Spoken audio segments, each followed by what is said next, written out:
2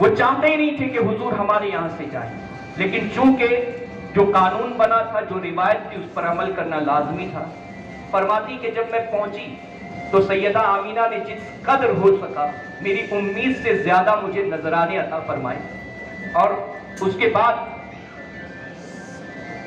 وہاں وبا پھیلی ہوئی تھی، میں حضور کو دینا نہیں چاہتی تھی، اس وبا کا میں نے بہانہ بنایا اور کسی طرح اصرار کر کر کے بار بار حضرت آمینہ رضی اللہ تعالیٰ عنہ کو منع کر حضور کو اپنے ساتھ واپس لے آئی۔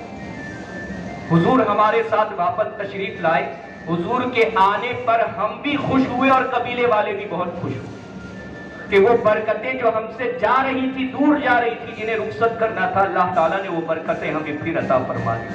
اور یہ بچپن کا زمانہ حضور صلی اللہ علیہ وسلم کا دودھ پینے کا حضرت حلیمہ سعدیہ رضی اللہ تعالیٰ عنہ کے قبیلے میں گزرا، اور اللہ کے رسول صلی اللہ علیہ وسلم وہاں پروان چڑھتے رہے۔ حضرت حلیمہ سعدیہ حضور کے بچپن کے حوالے سے بتاتی ہیں کہ کبھی بھی اللہ کے رسول صلی اللہ علیہ وسلم نے بے وقت یا کبھی بھی حضور اپنی قضاء حاجت نہیں فرماتے تھے، جیسے اور بچے کبھی بھی پیشاب کرنے، پاخانہ کرتے، تو فرماتی حضور کبھی بھی یہ معاملہ نہیں کرتے تھے، بلکہ ایک وقت مقرر تھا، اسی مقرر وقت کا مجھے احساس ہو گیا تھا، اسی وقت میں حضور صلی اللہ علیہ وسلم کی رفع حاجت کرواتی اور اسی وقت حضور فرماتی تھی۔ اور عالم یہ تھا، فرماتی ہے کہ کبھی اگر حضور رحمت عالم صلی اللہ علیہ وسلم کا سطر کھل جاتا تو اس قدر رویا کرتے کہ جب تک آپ کے سطر کو ڈھانک نہیں دیا جاتا آپ کو چین نہیں آتا تھا۔ اور فرماتی ہیں کہ کبھی اگر مجھے بہت تاخیر ہو جاتی اور میں آ کر دیکھتی تو کوئی پہلے سے ہی ڈھانک کر جا چکا ہوتا تھا، اب وہ کون آتا تھا اس کی خبر حضرت حلیمہ کو بھی نہیں۔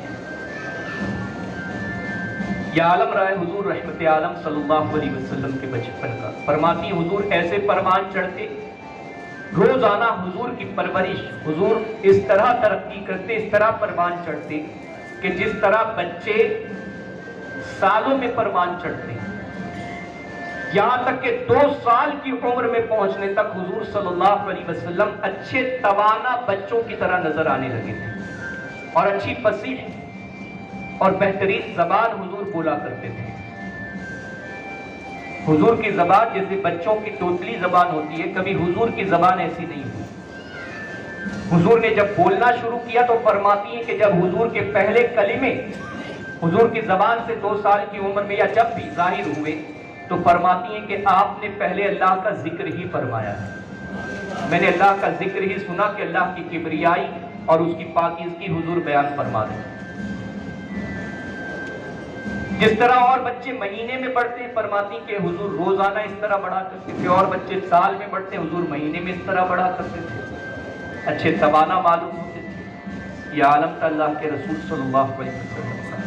یہاں تک کہ 4 سال کی کم و بیش عمر میں حضور صلی اللہ علیہ وسلم پہنچنے تک حضرت حلیمہ سعدیہ رضی اللہ تعالیٰ عنہ کے یہاں پر رہی۔ اب اس وقت کیا واقعہ پیش آیا اور 4 سال کی عمر کے بعد کیا معاملات رہے، انشاءاللہ تعالی کل کی نشست میں اللہ نے چاہا ہمیں سلامت رکھا تو ہم لوگ سنیں گے انشاءاللہ تعالی۔ اللہ تعالی ہم سب کو اپنے محبوب رحمت عالم صلی اللہ علیہ وسلم کی محبت میں جینے مرنے کی توفیق عطا فرمائے، اور سیرت رسول کو سننے، سیکھنے، جاننے اور اسی کے مطابق عمل کرنے کی توفیق عطا فرمائے۔ وآخر دعوانا الحمدللہ رب العالمین۔ السلام علیکم ورحمۃ اللہ وبرکاتہ۔